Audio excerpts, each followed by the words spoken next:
Kim Kardashian deleted a photo, one single photo. And that deletion just exposed everything about where Meghan Markle really stands in Hollywood right now. Because when someone like Kim removes an image from her carefully curated Instagram feed, it's not an accident, it's a statement. And what happened at Kris Jenner's 70th birthday party goes way beyond a missing snapshot. This was supposed to be Meghan's moment, a billionaire gathering at Jeff Bezos' mansion with Oprah, Beyoncé, Mark Zuckerberg, everyone who matters in entertainment and tech under one roof. Meghan walked in expecting to finally prove she belonged among Hollywood's elite. Instead, she got digitally erased before the night even ended. And the story of how it all fell apart reveals exactly why Meghan and Harry keep burning bridges faster than they can build them.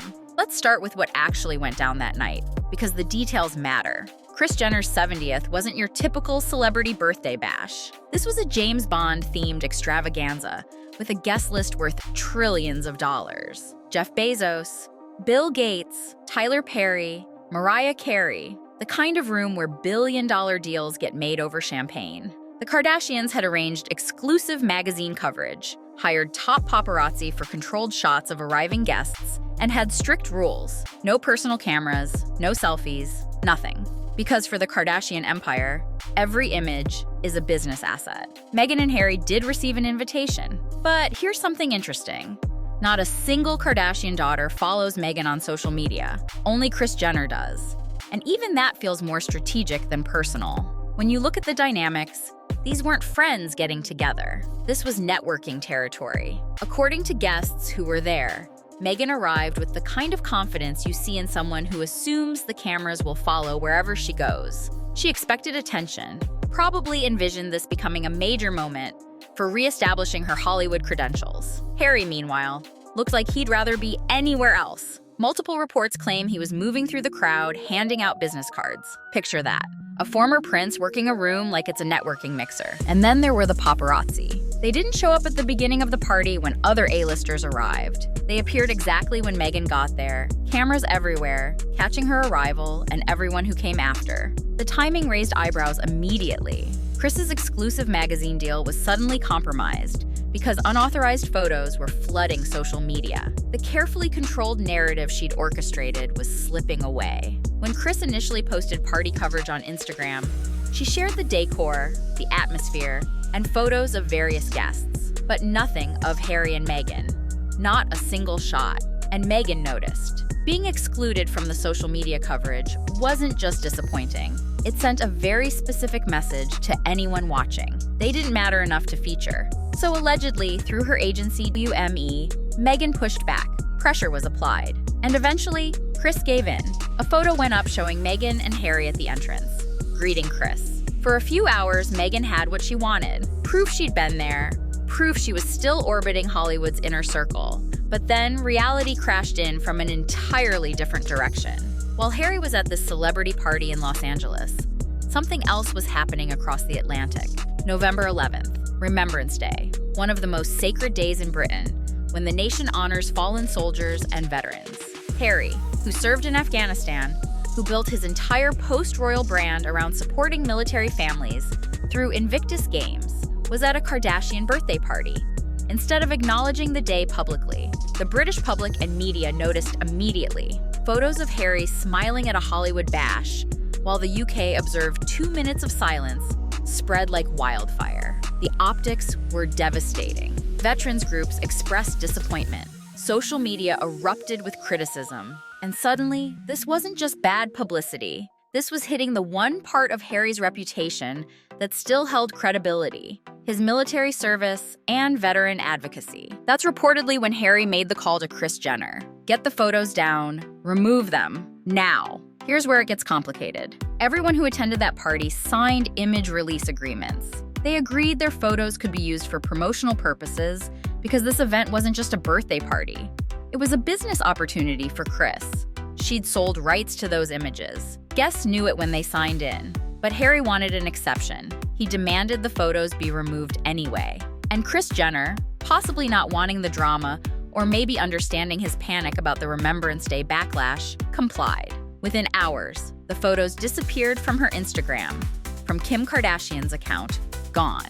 like Meghan and Harry had never been there at all, except the internet had already captured everything. Screenshots, reposts, commentary. You can't actually erase something once it's out there.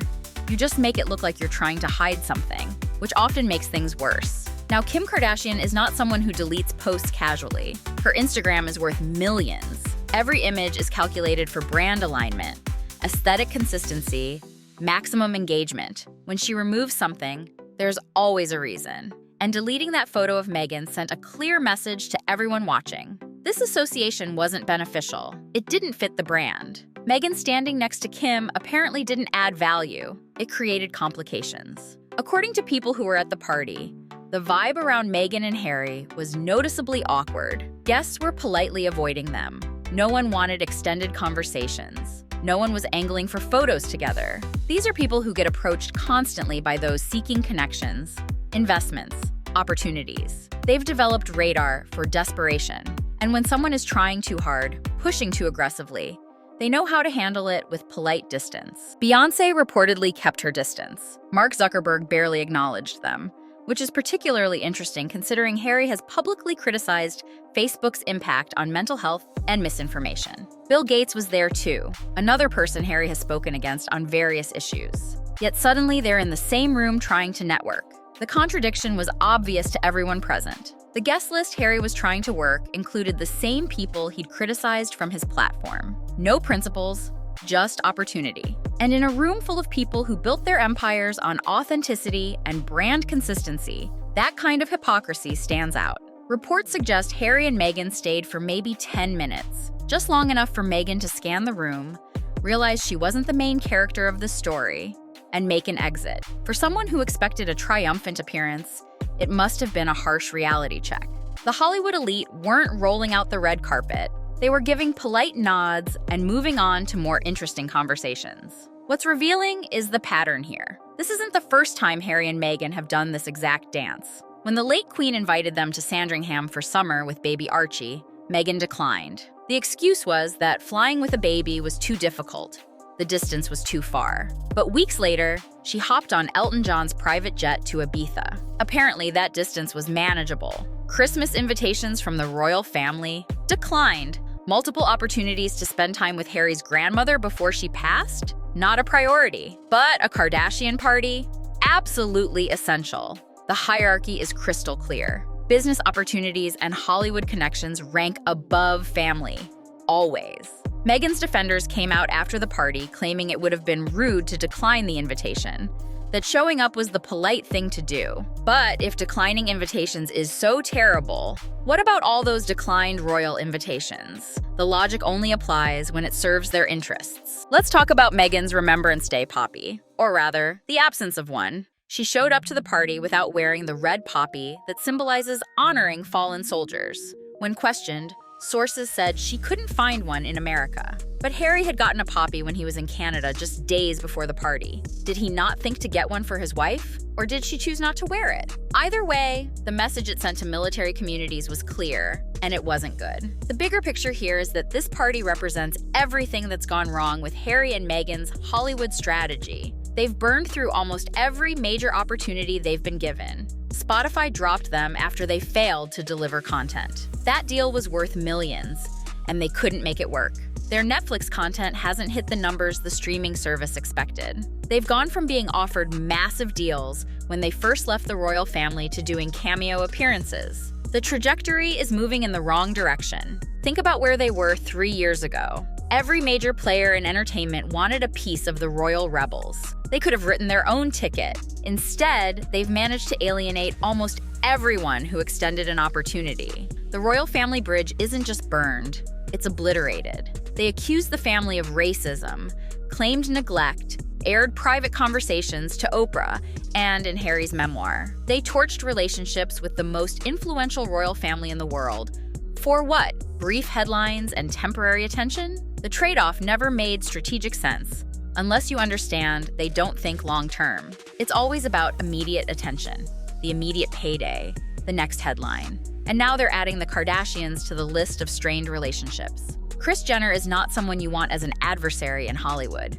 She's one of the savviest businesswomen in the industry, someone who turned her family into a billion-dollar empire through strategic media management. Harry and Meghan managed to create chaos with her brand in one night. First by allegedly tipping off paparazzi and ruining her exclusive magazine deal, then by pressuring her to post photos, then by demanding those same photos be deleted. They turned her Instagram into a battleground for their image management. You can bet Kris Jenner won't forget that. And in Hollywood, reputation matters. Word spreads. When someone causes problems, other people take note. Doors start closing. What's become increasingly obvious is that Harry and Meghan are operating on completely different strategies, and it's creating constant chaos. Meghan is all in on Hollywood. She wants visibility, connections, to be seen at every major event. Her approach is to stay in the spotlight at any cost, even when it backfires. Harry, on the other hand, still seems torn about his royal identity. He panics when photos make him look bad to the British public. He worries about his reputation in the UK. Their strategies contradict each other constantly, and neither one is working particularly well. The deleted photo became symbolic of something larger. It wasn't dramatic or personal from Kim's perspective. It was just definitive. To Hollywood insiders, it signaled that Meghan isn't a must-have presence. She's an optional cameo nobody is fighting to include. And when a family as PR savvy as the Kardashians quietly distances itself, everyone else notices. People who work behind the scenes in Hollywood, the agents, publicists, brand strategists, started whispering the same uncomfortable truth after this party. Meghan isn't the kind of attention Hollywood wants right now. She's not the headline that excites people. She's the complication that drains energy from bigger stories. The Kardashians understand brand synergy better than almost anyone in entertainment. They've built a global empire on knowing exactly who to associate with and when. If they felt Meghan added more complication than value, that assessment matters. It influences how other major players view potential collaborations. Insiders even joked that the 10 minutes Meghan spent at the party were the most networking effort she's put in during years. Yet even that didn't move the needle. Her attempts to rebuild Hollywood relevance through selective appearances and strategic media leaks are starting to look less like someone steering the ship and more like someone trying to stay afloat. When that photo disappeared, it became painfully obvious that Meghan's attempt to reestablish her status had backfired completely. She'd wanted proof she belonged among the elite. Instead, she got proof that the elite weren't interested in the association. The aftermath wasn't chaos exactly. It was something quieter, but more damaging. A slow, surgical recalibration of where Meghan and Harry fit in the Hollywood hierarchy. And the placement isn't anywhere near where they hoped to be. So here's what we're left with. Meghan walked into Kris Jenner's party thinking it was her golden ticket, a room full of billionaires and power players, her chance to finally cement her place in Hollywood's inner circle. She made sure the paparazzi knew she'd be there. She pushed to get photos posted. She did everything possible to make it look like she belonged. And what happened? Photos got deleted. Guests avoided her. The backlash was brutal, particularly around Remembrance Day. She's left with nothing but questions about whether this helped or hurt her brand. The answer is becoming clearer every day. This wasn't a power move. It was a miscalculation, and everyone saw it. The real question now isn't what happened at that party. It's simpler and more stark. Who's left that's willing to invite them to the next one? Because in Hollywood, once you've burned enough bridges, once you've created enough complications, the invitations stop coming. The list of people willing to take a chance gets shorter and shorter. And for Meghan and Harry, that list is shrinking fast. They don't build relationships. They extract what they can and move on, leaving chaos behind them. Eventually, you run out of bridges to cross. Eventually, doors close. And that's exactly what's happening. Kim Kardashian's delete button wasn't petty, it was practical. And in Hollywood, that might be the most devastating verdict of all. So, what do you think? Was showing up to this party the right move for Harry and Meghan, or should they have honored Remembrance Day instead? Drop your thoughts in the comments. And if you found this breakdown interesting, make sure you're subscribed because this story is far from over. Thanks for watching.